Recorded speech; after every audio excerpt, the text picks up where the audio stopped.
Ah, the eternal question that echoes through coffee shops, therapy sessions, and countless late-night discussions among friends. Why do we, as women, often find ourselves captivated by the alluring mystique of the bad boy, only to ultimately choose the steady comfort of the safe guy for a lifetime commitment? It's a paradox that has puzzled poets and psychologists alike. And today, I want to pull back the curtain on this intriguing dance between desire and practicality, between the thrill of the chase and the peace of a stable embrace. Let's be honest. The bad boy isn't a myth. He's a trope deeply ingrained in our collective consciousness, fueled by everything from classic literature to modern blockbusters. Think about the enigmatic chef with tattoos, a sharp gaze, and a tormented soul, or the chain-smoking, emotionally unavailable artist you just know you could save. Or perhaps the pirate-like figure, dangerous and free. These are the characters that often become fan favorites in media, like in The Vampire Diaries or True Blood, leaving audiences wondering why such horrible people still command such a vocal following. The allure of the bad boy, a cocktail of confidence, power, and the dark triad. So, what is it about these bad boys that pulls us in? At face value, they often exhibit qualities that are undeniably attractive. They are described as confident, outspoken, and incredibly charismatic. They possess a strong sense of self-determination, knowing what they want and intensely pursuing it. There's an undeniable strength, both emotional and physical, and an assertiveness that can feel incredibly powerful. They don't seem to care what others think, exuding independence and self-respect. This projection of confidence and power is often a key draw. The bad boy persona often goes against social norms, embracing a distinctive and sometimes arrogant or reckless lifestyle. This nonconformity can be perceived as adventurous and exciting. Imagine spontaneously deciding to go on a trip, and he's ready to run away with you. No questions asked, prioritizing the moment over mundane responsibilities. This unpredictability, this sense of adventure, can be incredibly appealing, especially if one's own life feels monotonous. However, the bad boy appeal often has a darker, more complex side, frequently linked to what psychologists call the dark triad personality traits: narcissism, psychopathy, and Machiavellianism. Narcissism manifests as dominance, an inflated self-view, and a sense of entitlement. These individuals are often seen as ambitious and capable of acquiring resources, which can be an evolutionary draw. Psychopathy involves a lack of empathy and antisocial tendencies, yet a surprising ability to turn on superficial charm and manipulate others. Machiavellianism is characterized by insincerity and a willingness to deceive and exploit others to achieve goals. While these sound like terrible traits, studies have shown that they can indeed be attractive to women, at least in the short term. This might be an evolutionary echo, our reptilian brain seeking traits that historically ensured survival and access to resources for offspring. Women might be drawn to the physical strength, health, and dominance associated with strong genes, especially when considering short-term relationships. There, S also a powerful psychological narrative at play. Many women find the idea of being special irresistible. He's an asshole to everyone else, but he's good to me. This creates a sense of unique validation. Another common fantasy is the "I can fix him" trope, where a woman believes her love can redeem the bad boy, transforming him into a good man.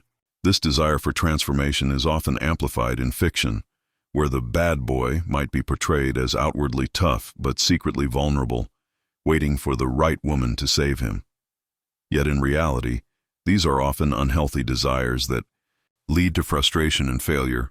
Furthermore, some women find sexual dominance attractive, which they may associate with bad boys. It's crucial to distinguish that sexual dominance itself is neutral.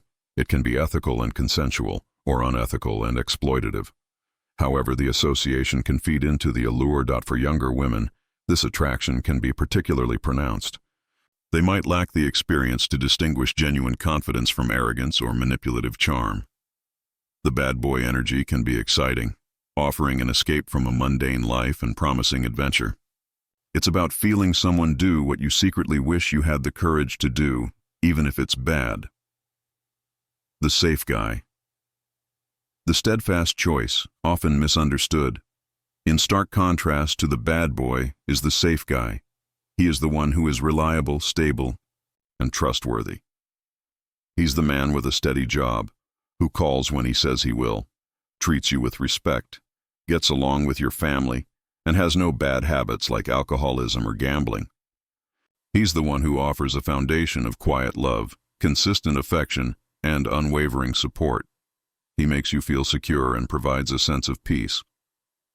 Many women describe marrying such a man as an excellent decision, providing joy and satisfaction in building a life together.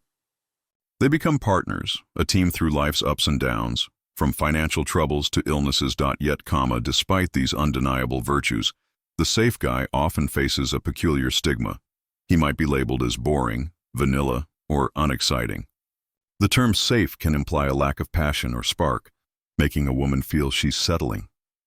This perception often comes from a craving for the emotional highs and lows of a more tumultuous relationship, an addiction to the roller coaster love that unhealthy dynamics provide. If a woman is accustomed to drama, a stable relationship can feel strangely boring or even confusing. Some even fear that a safe choice implies a shitty sex life. The shift. Why the safe guy? Wins in the long run. So, if the bad boy is so captivating, why do women often marry the safe guy? The answer lies in the evolving priorities and increased wisdom that comes with age and experience. 1. Maturity and learning from experience. As women mature, their preferences often shift dramatically. Many realize through painful experience that bad boys don't treat women very well and are ultimately assholes. Past heartbreaks from inconsistent, uncommitted, or manipulative partners become powerful lessons. This realization leads to a conscious choice for stability over fleeting excitement. As one person put it, the bad boy phase passes, and women start dating good men. Older women, in particular, tend to prefer the good dad type for all relationship types, valuing stability and resources for themselves and their children. 2. Long-term investment and parental instincts. Evolutionary psychology offers a strong explanation for this shift. Women are driven by the need to ensure the survival and well-being of their offspring. For long-term relationships, this means prioritizing a partner who can provide stability, security, and resources. While strong genes might be attractive, for short-term flings, the good dad traits, a man who is good with children, desires a family, and is emotionally mature and stable, become paramount for marriage. Marriage itself is seen as more important by women than men, especially for those who value it highly, and this often correlates with a willingness to marry older, established men. 3. The powerful good guy. Blending the best of both worlds. The ideal isn't necessarily a choice between a completely thrilling but toxic bad boy and a completely stable but boring, nice guy.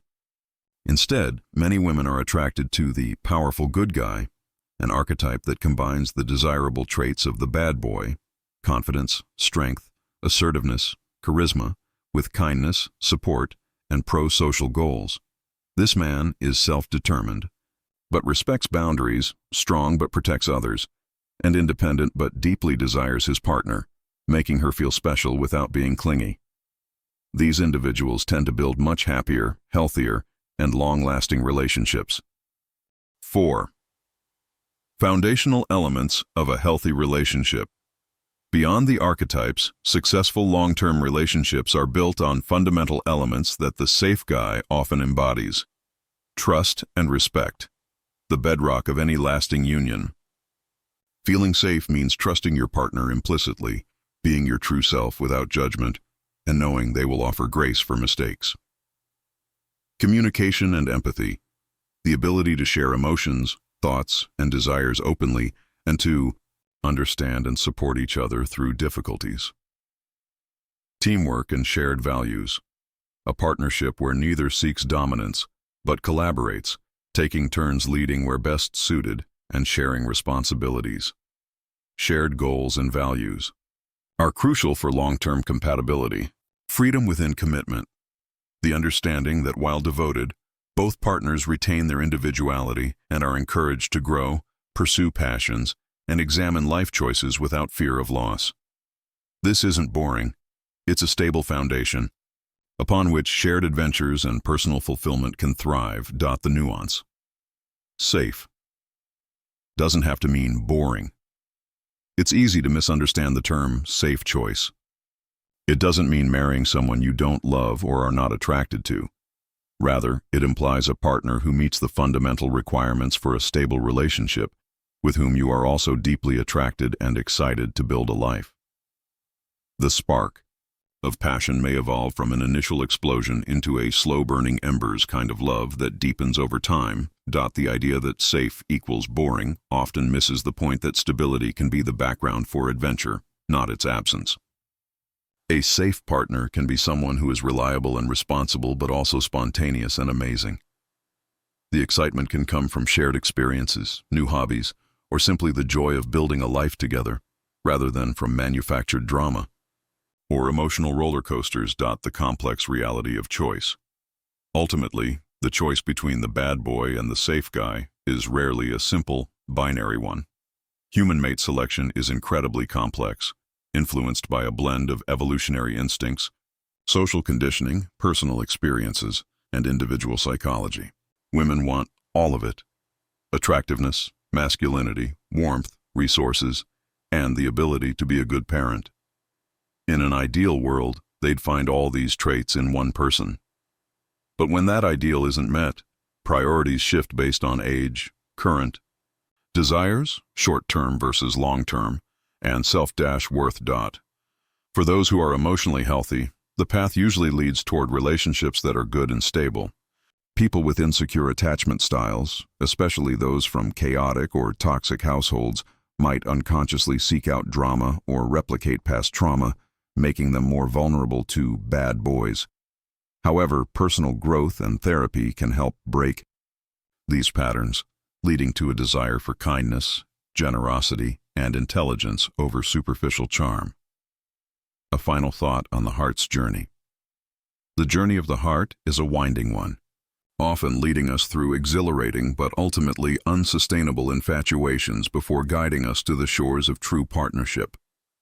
It's a testament to our growth that while the bad boy may ignite a fleeting fire, the safe guy builds a lasting home.